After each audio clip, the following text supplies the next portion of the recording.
But yeah, these are the tools that I needed to do.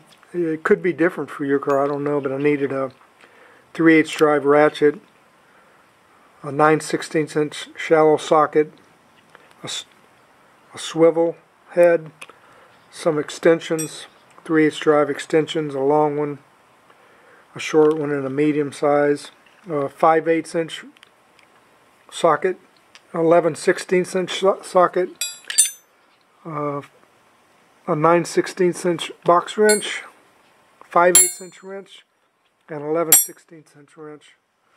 And pretty much with that I was able to get the job done. Not a lot to it, nothing was froze on there. One thing I did do though is before I did any of this work, I went in and loosened everything up and made sure I could get everything off real good, put some anti-seize and put it all back together before, and then I ordered the parts. But yeah, I don't know if you can really see this or not, but there's a power steering pump down below the alternator there. There's a bolt right there. There's a bolt right there that holds a bracket. That bracket on mine goes right there, and it goes right up to the and mounts onto the motor mount bolt. So I did go ahead and loosen this bolt so that this bracket was free and would wiggle a little bit. Other than that, I didn't take anything off. Everything stayed as it was. This is my old motor mount. It blew apart, as you can see. These are the new motor mounts. These are the new motor mounts. And what I did was I went in and loosened up all the bolts. Every single bolt. You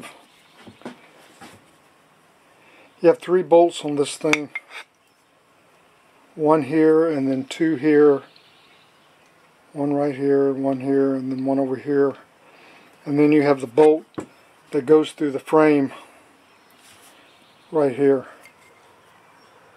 So what I did was I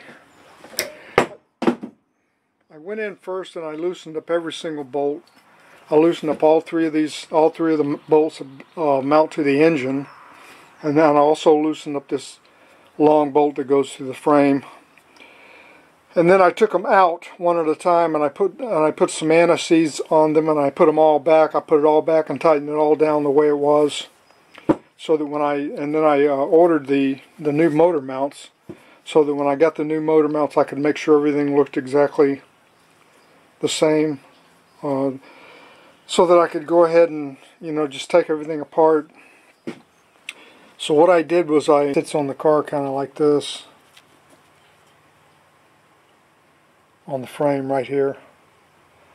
And what I did was I jacked the engine up enough that this bolt that goes through right here was very loose. I could just take it out, put it in and out with my hand. Then I took these 3 bolts out that hold it to the engine block. After you get all of that through, what I did was, well, when I got these kind of loose in the engine block, these 3 that hold it to the engine block, when I got those loose, I just took my hand and wiggled it around to make sure it was really loose. And then I went ahead and took them all the way out, and it just, the old one just slid right out. Of course, this was in 2 pieces. That made it a little easier, but nonetheless, the entire thing just kind of slid out. Then I basically just slid this one in place in the same position. Put these 3 bolts in. Well, I put these 2 bolts in loosely. This one won't go in until the engine comes down a little bit and it gets realigned. But these 2 I got in really good. I just snugged them up with my fingers. I didn't tighten them down with a wrench or torque them down or anything. Then I came over and dropped the engine down. This just slid right down on the frame, just like that. And when it slid down on the frame, the holes through the frame lined up with these. I put this one through. I looked in this single one right here.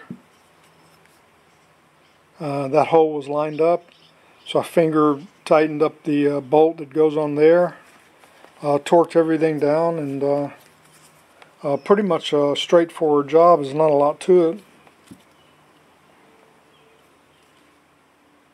I mean, it's not. It took me the first time I ever did this, so it took me a couple hours to do all of this, but really, it's not a bad job.